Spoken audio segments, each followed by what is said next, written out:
From all outward appearances, John had everything going for him. He had just signed the contract to sell his New York apartment at a six-figure profit, and he'd only owned it for 5 years.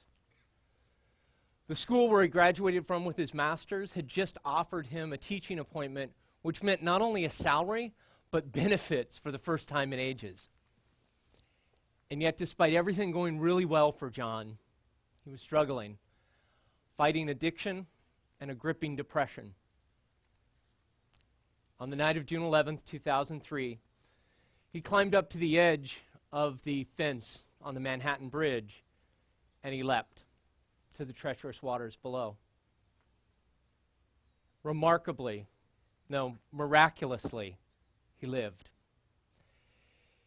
The fall shattered his right arm, broke every rib that he had, punctured his lung, and he drifted in and out of consciousness as he drifted down the East River, under the Brooklyn Bridge, and out into the pathway of the Staten Island Ferry, where passengers on the ferry heard his cries of pain, contacted the boat's captain, who contacted the Coast Guard, who fished him out of the East River and took him to Bellevue Hospital. And that's actually where our story begins. Because once John committed himself to putting his life back together, first physically, then emotionally, and then spiritually, he found that there were very few resources available to someone who has attempted to end their life in the way that he did. Research shows that 19 out of 20 people who attempt suicide will fail. But the people who fail are 37 times more likely to succeed the second time. This truly is an at-risk population with very few resources to support them. And what happens when people try to assemble themselves back into life, because of our taboos around suicide, we're not sure what to say, and so quite often we say nothing. And that furthers the isolation that people like John found themselves in. I know John's story very well because I'm John.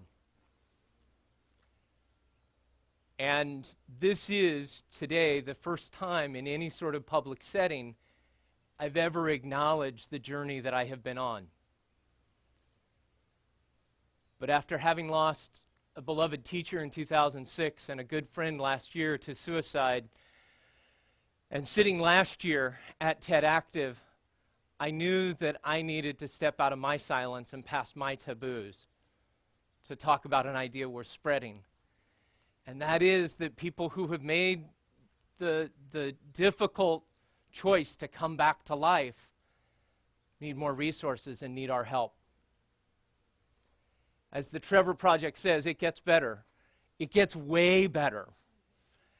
And I'm choosing to come out of a totally different kind of closet today to encourage you, to urge you that if you are someone who has contemplated or attempted suicide, or you know somebody who has, talk about it. Get help. It's a conversation worth having and an idea worth spreading.